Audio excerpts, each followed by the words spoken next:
You're happy? I'm very happy. You're feeling good? I feel great. Hello, guys. What's up? It's me again, Victor. Another day, another interview, a different place. Today we're here. I mean, all interviews are in LA, but today we're in what neighborhood is this? Mount Washington.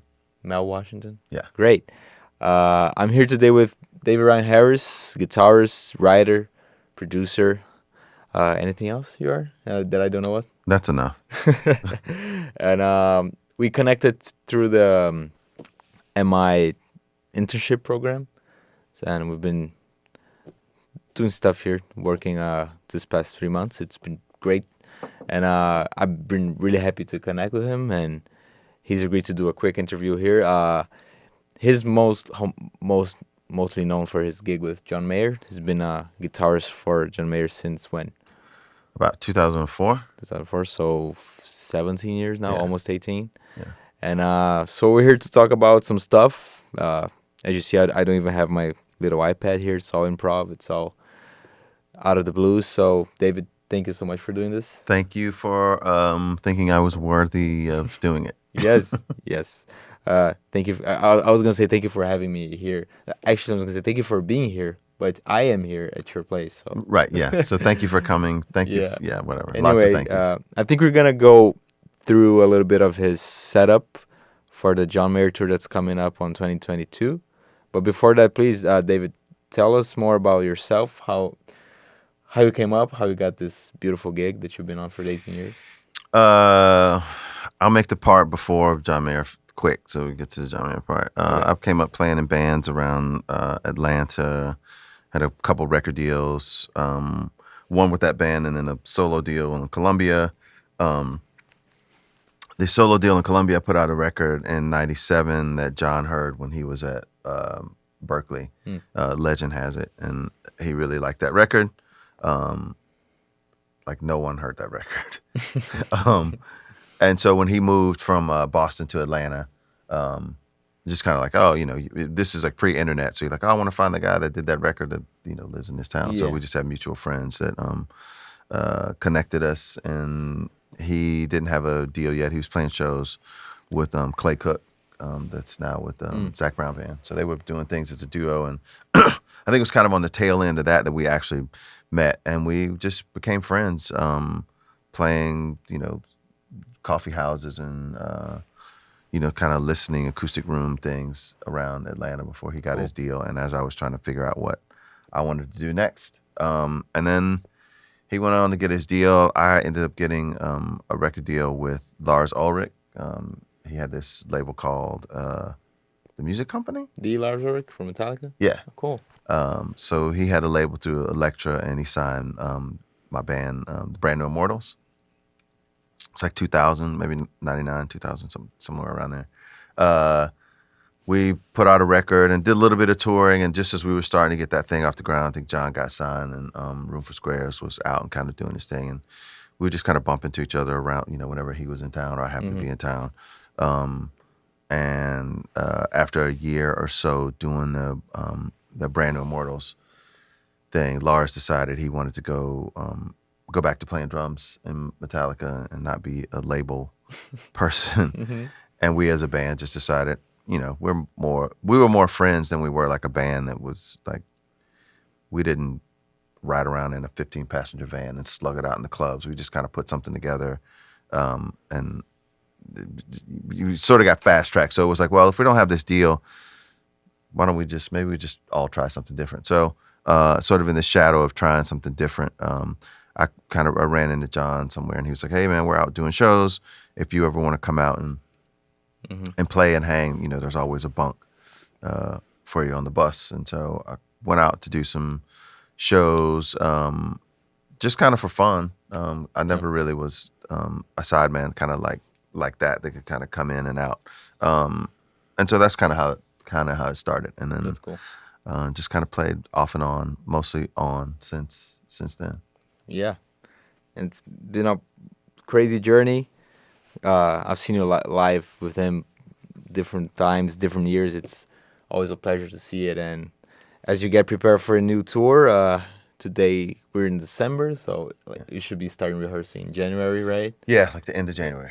Yeah. So from what I know, David's got the set list that he has to play and the songs he has to not learn because he knows all of them, but like keep in mind. Yeah, well, learn. I'm gonna say learn. I'm kind of an out of sight, out of mind person. I didn't grow up playing other people's songs. I just started playing guitar so I could kind of write my own songs. So a lot of stuff like I learned for the moment, and then it goes away. So Yeah. hopefully some of it will come back faster than Yeah, others. and I found it interesting. We talked off camera about having to learn the parts that you did on your on the albums and kind of reshifting because it's been such a long time playing that you already know the stuff you play, Right. but you have to like keep yourself in check. And as you said, like 2 keyboards now, Yes. so less space to fill, I guess. And Less space to fill, and then also some of the parts that I been playing over the years. Some of them were based on me playing opposite Michael Chavez on guitar, and then it was based on me playing opposite Robbie McIntosh on guitar, and now it's like parts that are based on me playing opposite Isaiah Sharkey. And so now it's just like, all right, well, maybe I'll go back to the source and see if there, like go back to the original recordings and see if there are parts that I forgot about, or just other things that might make all of us go, oh, I forgot about that. Forgot about that part that's on the record. that's awesome. Yeah. So to my left here, it's Yes. the amp you're gonna use. That is I'm one gonna of make two. sure to put some pictures here. I'll take just so you don't have like this weird view from the left. Yes. So, what can you tell us about this? That's a 2-rock classic reverb signature, 100-watt 606s, pretty high headroom.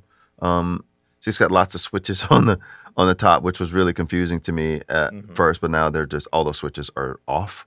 Yeah. So it just sounds really like a huge, like the biggest Fender sound ever. And so the last tour that we did, I was running a stereo rig, so it was two of the exact same rig. This time out, I don't think I want to do that. I think I'm going to do 2 of the same amp, but one, you can do that with 606s or 6v6s.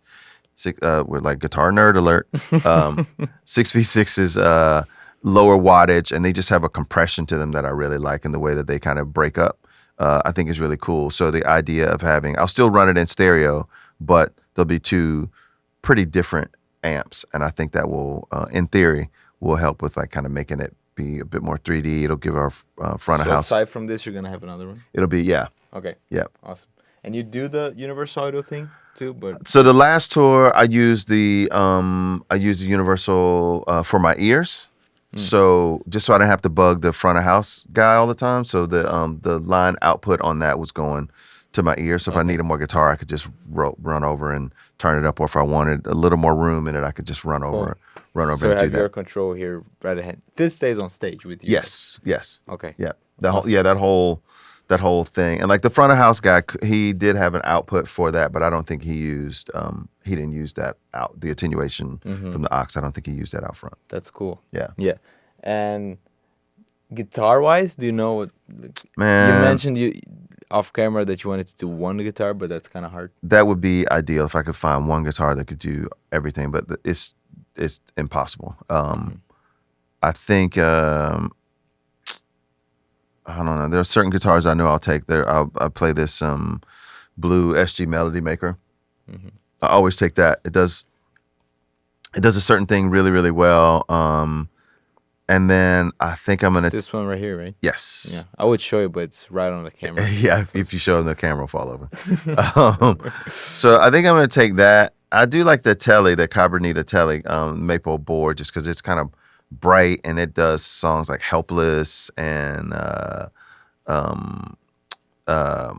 Why Georgia. Just kind of doesn't really bark, but it's a little more That's true. front. Nice. Yeah. And it's a little warmer and it's got a little more weight to it. And then I want a hollow body that I love. I have this 330 that's kind of like my number one. This guy? Yeah, that's like my if the house catches on fire. You mind? No, not at all. If the house catches on fire, that's the one I would get. But because the 330 doesn't have a block in the middle. It's hollow all the way through. It just feeds back.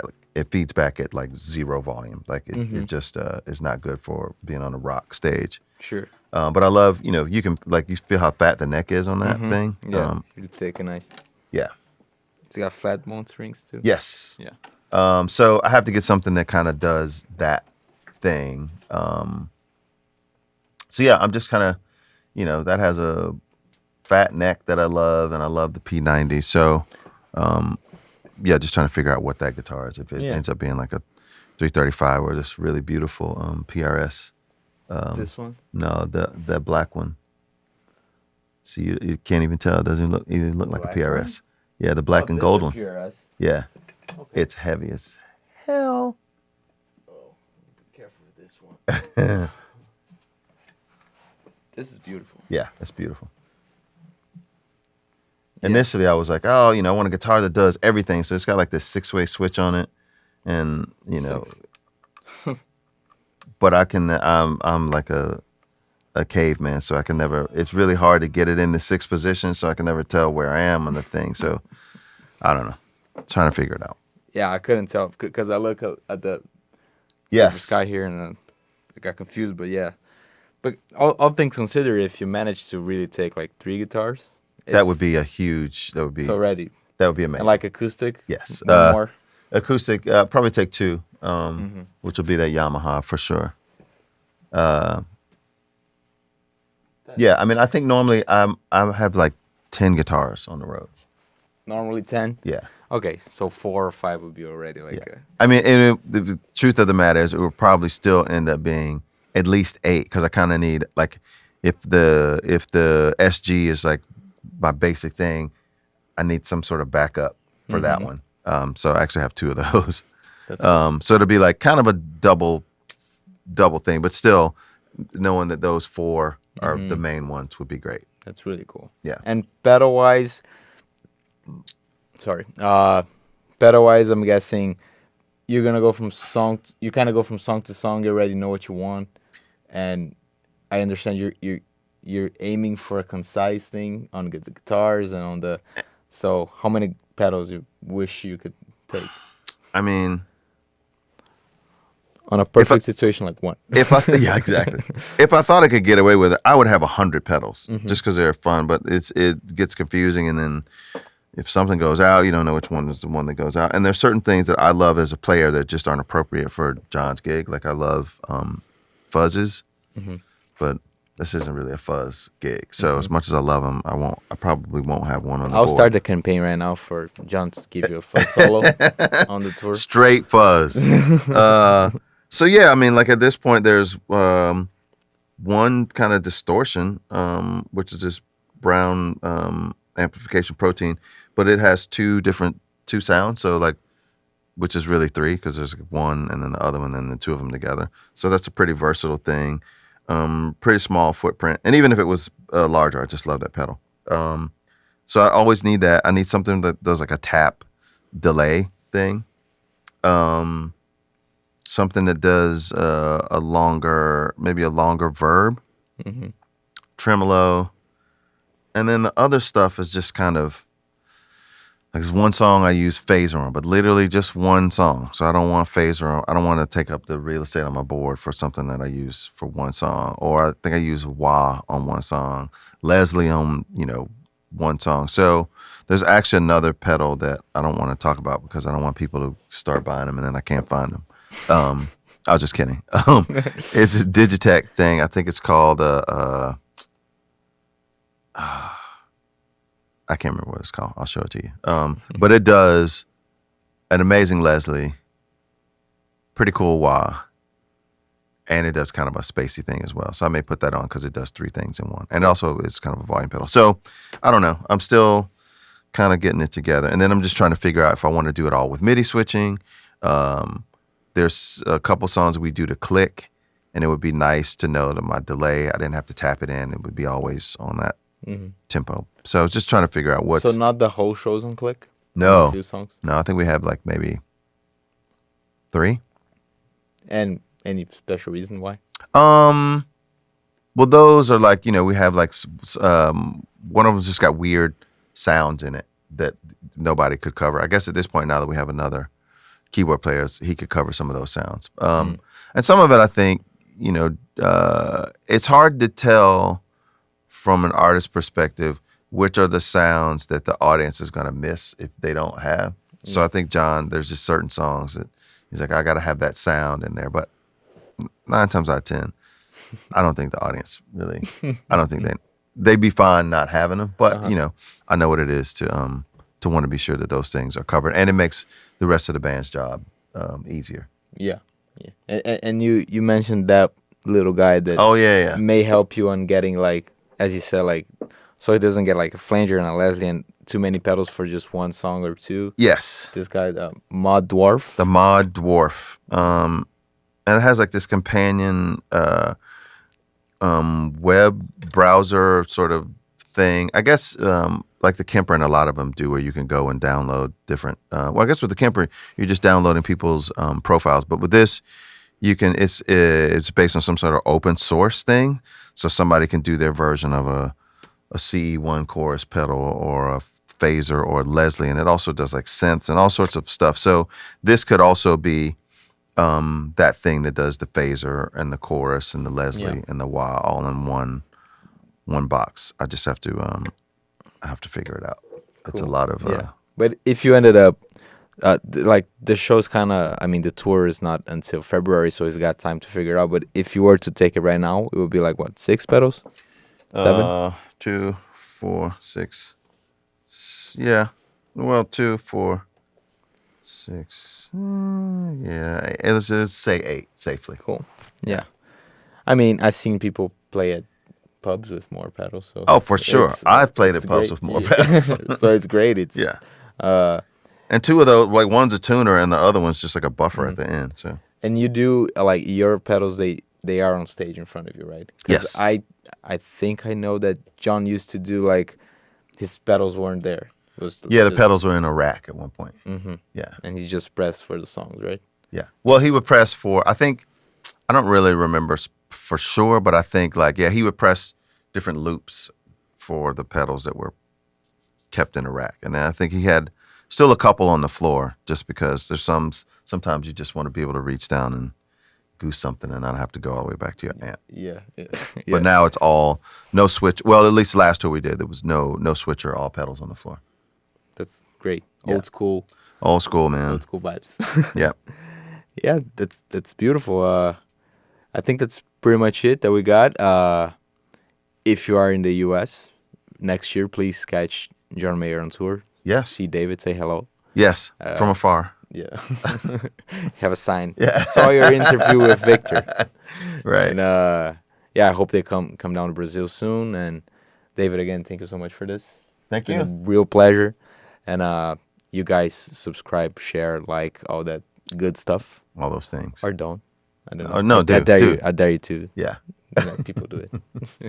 Okay, guys, thank you so much. I'll make sure to put pictures and all. And, David's Instagram here. Why not? Right here. Ciao. Peace.